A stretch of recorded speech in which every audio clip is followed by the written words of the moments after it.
Glauben Sie, dass der Nationalsozialismus und die Propaganda für Sie damals eine Stärkung bedeutet haben? Sie konnten sich daran festhalten? Ja, natürlich. Aus den Briefen, die ich an meinen Vater geschrieben habe, geht das ja deutlich hervor. Wir waren im Kopf, waren wir alles kleine Deutsche, so wie der Führer und das System uns haben wollten. Ne? Wir dachten so, und unser großes Ziel, ich schreibe dann ja auch, lieber Vater, mein höchstes Ziel ist, einmal Soldat zu werden. Das schreibe ich mit 13 Jahren. Nicht? Also das war aber, wenn man so will, durchaus normal. Nicht? Das ist auch nichts Besonderes, denn für uns war das Soldatsein eigentlich das große Ziel. Ne? War der Krieg bis zuletzt in Köslin nicht spürbar? Also wir sind noch im Januar 45 rausgekommen und im Februar, Anfang Februar 45 ist Köslin schon von den Russen erobert worden. Das heißt, wir sind noch ziemlich kurz vor Schluss über Nordpommern. Nicht? Die Russen kamen ja vom Süden nach Pommern. Die kamen nicht vom Osten, sondern die kamen vom Süden. Sind wir nur soeben durchgeflutscht über Stettin nach Berlin. In einem Güterwaggon. Ja, immer. Und Sie haben während dieser Reise Kälte und Hunger gelitten. So hatte ich gelesen. Ja, also wie soll man das mal sagen? Die Verpflegung war immer knapp, aber es gab immer was, auch auf der Flucht. Und auch auf den Bahnhöfen gab es immer irgendwo Suppe oder ein Stück Brot.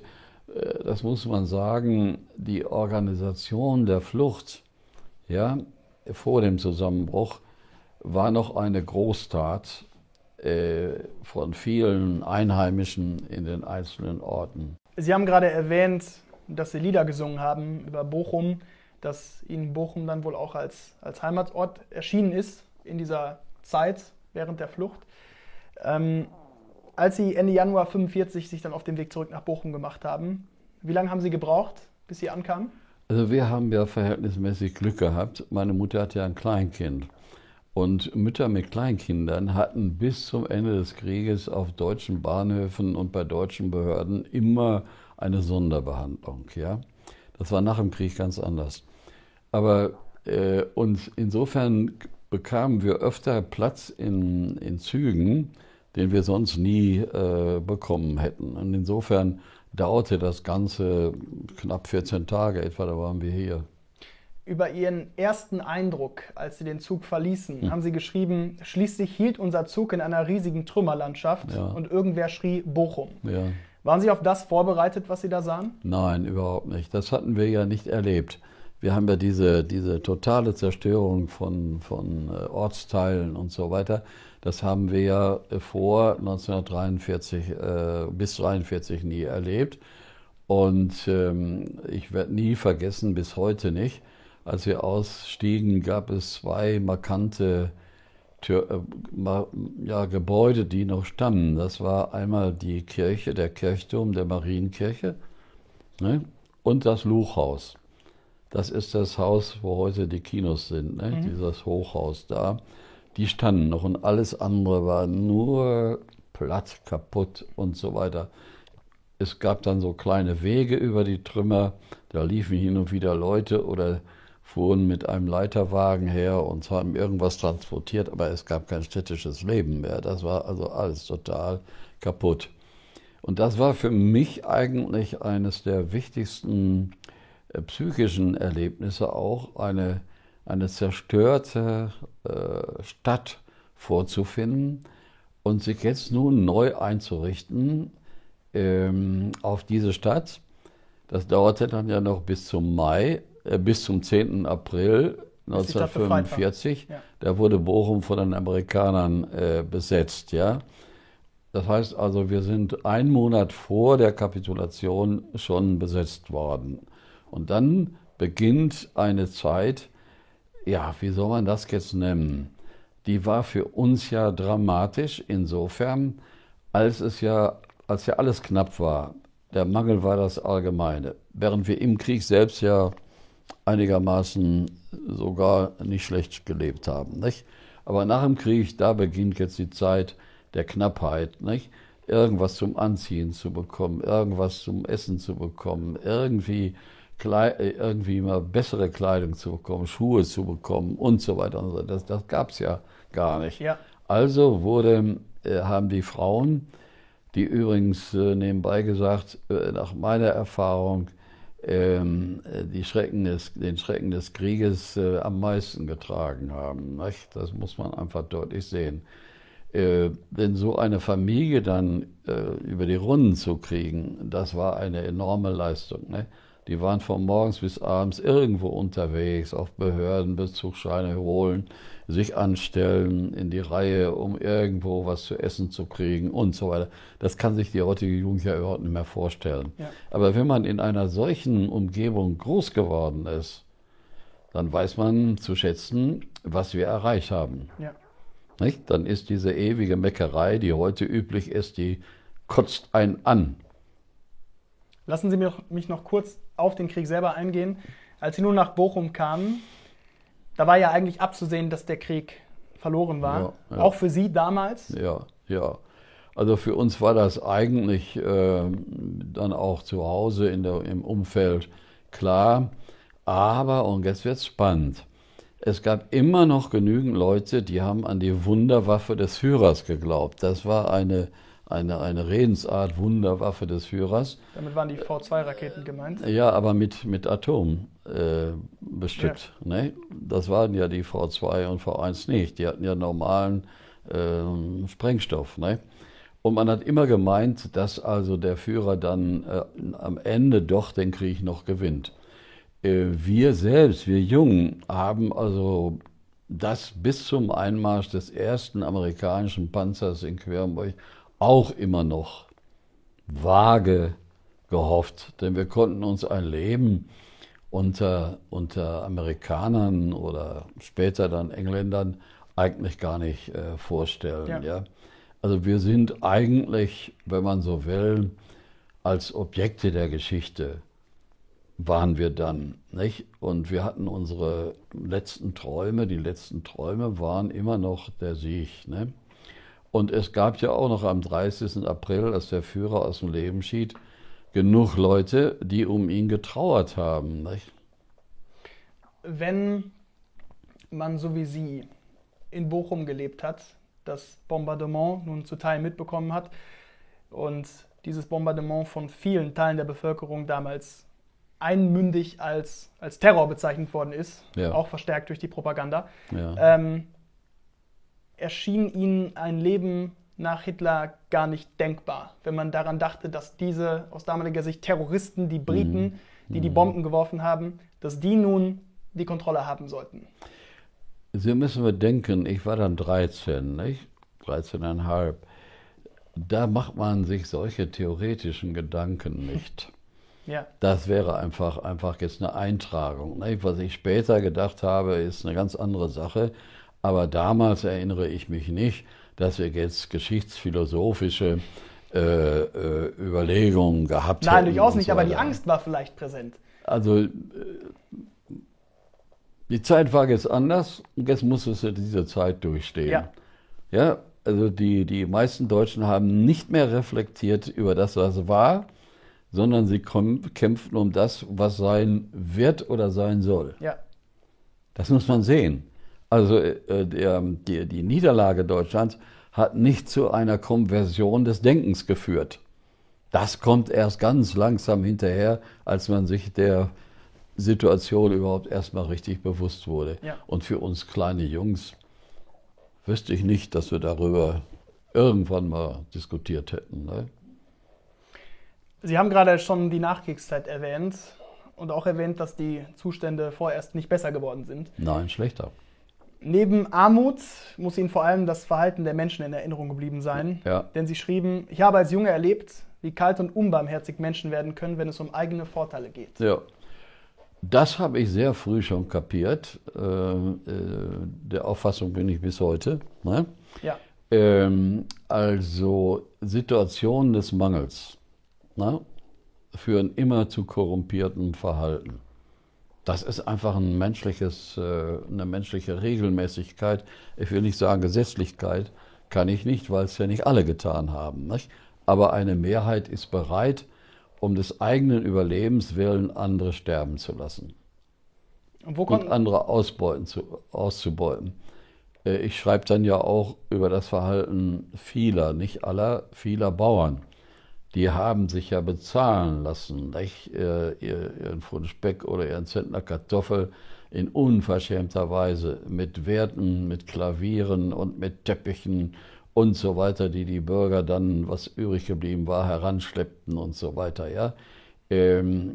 Das war schon für mich damals als Junge eine Lehre in Anthropologie.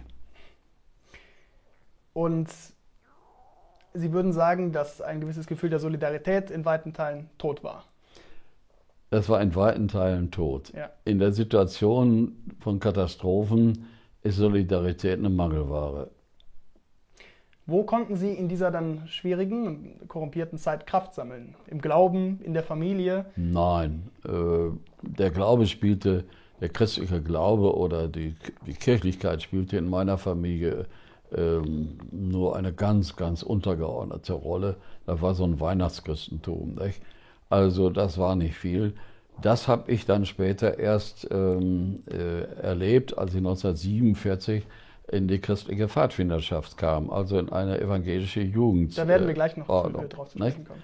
Ja. Nicht zu Hause. Ja. Von zu Hause habe ich oder von der Umwelt, von den Verwandten, nicht die Spur religiöser oder politischer oder geistiger Prägung oder Anregung gehabt. Das kam dann durch Schule und durch Jugendarbeit. Aber Kraft haben Sie trotzdem durch Ihre Familie erfahren? Ja, natürlich. Die Solidarität in der Familie, das Einstehen füreinander, das war natürlich also das Primäre. Ja, aber was die Nachbarn dann so machten und trieben, das war schon wieder weiter weg. Ja. Nicht? Also es hat Volksgemeinschaft nie gegeben, nur in der Ideologie. Sie haben diese Zeit bei Ihren Großeltern mütterlicherseits in Querenburg verbracht. Und Sie schrieben über Ihre Familie, dass in dieser von Mängeln geprägten Zeit Sie während Ihrer Jugend im Großen und Ganzen keine Unterstützung für Ihren Wissensdrang und dann Ihre Beschäftigung mit Literatur zum Beispiel erfahren haben. Ja. Ihren Großvater beschrieben Sie als jemanden, der nur Arbeit gekannt hat. In ihr ging er auf, in ihr war er ein anerkannter Könner. Ja. Gleichzeitig bezeichneten Sie diese Beschäftigung, das, was in jener Zeit für Ihre Familie zu tun war, als etwas, das den Charakter eines Opferganges gehabt hat. Von meiner Mutter und den Großeltern her war das ein Opfergang für eine mögliche Zukunft der Kinder. Ja. Das ist aber auch allgemein so. Das war, wenn man so will, das Ethos aller Ruhrgebietsfamilien. Ne? Ja. Sie haben es, Zitat, klag- und dialoglos getan. Ja.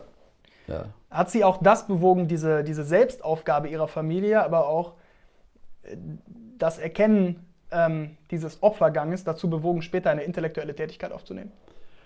Das gehört dazu, aber ist nicht alleine ausschlaggebend. Entwickelt habe ich mich dann eigentlich, abgesehen jetzt von der Schule, aber da auch nur sehr bedingt, in erster Linie durch die dann aktive Jugendarbeit, die es nach dem Krieg hier in Bochum ja in vielfältiger Form gegeben hat. Und ohne die eigentlich wir nie in die demokratische Staatsform hineingewachsen wären. Ne? Und Sie sprechen da auch vor allem von Ihrer Pfadfindertätigkeit. Ja. Da sprechen wir sofort drüber. Aber gestatten Sie mir vorerst, die folgenden Jahre zusammenzufassen. Sie sind ab 1946 wieder zur Schule gegangen, gegen den Willen Ihrer Eltern, machten dort das Abitur und 1948 haben Sie erfahren, dass Ihr Vater im letzten Kriegsjahr in einem Bremer Lazarett gestorben ist. Wie er in dieses Bremer Lazarett gekommen ist, wissen Sie gar nicht. Wissen wir nicht. Hatten Sie zu dem Zeitpunkt, also zum Ende des Krieges hin, eigentlich noch Hoffnung, ihn jemals wiederzusehen, oder war das? Ja, meine Mutter ging dann zu Wahrsagern, die damals eine große Konjunktur gehabt haben, weil da alle Frauen hingingen und fragten, kommen die Männer zurück und so weiter. Und dieser Wahrsager, der wohnte nicht weit von uns weg, der hat dann gemeint, also es gäbe wohl Aussichten nach seiner Erkenntnis, dass er wiederkäme. Und meine Mutter hat da fest dran geglaubt, dass ihr Mann, unser Vater, bald wiederkommt. Ja. Ne? Ja. Was tut man in seiner Not? Nicht alles, was sich hinterher rational gesehen als Blödsinn erweist. Ne? Lassen Sie mich vor der für Sie prägenden Pfadfinderzeit noch einen kurzen Einschub erwähnen. Und zwar haben Sie vom Juli 1945 an, vom Sommer 1945 bis Dezember, ein halbes Jahr auf einem Bauernhof gearbeitet. Und Sie haben vorhin erwähnt, dass quasi der moralische Zerfall in dieser Gesellschaft, gerade in diesen Monaten und der Nachkriegszeit, ganz entscheidend gewesen ist. Ja. Und Sie haben auch erwähnt, dass Bauern sich mitunter bereichert haben, quasi am Rest Ja. der Bevölkerung. Ja. Nun, wie passt Ihre Erfahrung, die Sie auf diesem Bauernhof in dieser Zeit gesammelt haben, da rein? Also sie entspricht ja genau dem, was ich über den moralischen Zerfall in der unmittelbaren Nachkriegszeit in bestimmten Schichten gesagt habe.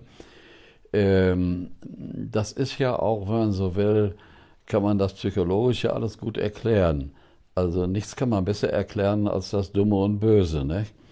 Ich habe damals als Junge schon erkannt, dass hier an dieser Welt des Oben und Unten, des Befehlens und Gehorsams und so weiter, was ich dann später ja in Betrieben noch genauer erlebt habe, dass das so nicht geht. Dass das einfach der menschlichen Moralität oder der Humanität widerspricht und so weiter. Und ich würde meine politische Werdung also diesen Erfahrungen den größeren Stellenwert geben als etwa Lektüre. Ich bin nicht links geworden durch Lektüre, sondern durch Erfahrungen in der Nachkriegszeit mit Menschen, mit Institutionen, mit einem Bauernhof und dann später mit Fabriken. Was haben Sie genau da erlebt auf dem Bauernhof? Ja, dieses rigide oben und unten, dass man also nur das machen durfte und konnte, was der Bauer befahl und so weiter, dass er rigide war, dass er manchmal auch unserem Schweizer, das ist der die Kühe zu beaufsichtigen hat, dass er dem schlicht und einfach eine runterhaute und so weiter. Prügelstrafe war nach 45 noch normal, auch in Arbeitsverhältnissen. Das muss man immer wieder sehen. Der Meister hat Lehrlinge geohrfeigt. Heute eine völlige Unmöglichkeit, ja? Ja. Aber damals war das so. Ja? Was waren wir denn wert? Glauben Sie, dass dieses, nun sagen wir, archaische, antiquierte Denken auf diesem Bauernhof präsenter gewesen ist als in anderen Teilen der Gesellschaft? Ja, würde ich sagen. Woran konnte man das festmachen? Die Bauern hatten ja nie einen hohen kulturellen Stand, die normalen Bauern. Ne? Nehmen wir jetzt mal die Großgrundbesitzer, das ist eine andere Sache. Aber unsere normalen Bauern waren ja doch relativ schlicht, um nicht zu sagen auch als Menschen recht primitiv, nicht? Weil sie ja auch hart arbeiten mussten, ne? Von morgens bis abends und so weiter mit Menschen umgehen und immer wieder die Möglichkeit, eine Missernte zu haben und Pferde krank wurden und so weiter. Man muss ja dieses Ganze sehen, nicht? Von den Bedingungen her, unter denen sie lebten, wurden sie auch zum Teil radikal gemacht. Ja. Nicht? Ne, ich meine, wenn du in einer schönen Umgebung lebst, alles nette Leute, kannst du ja auch nett sein. Ne?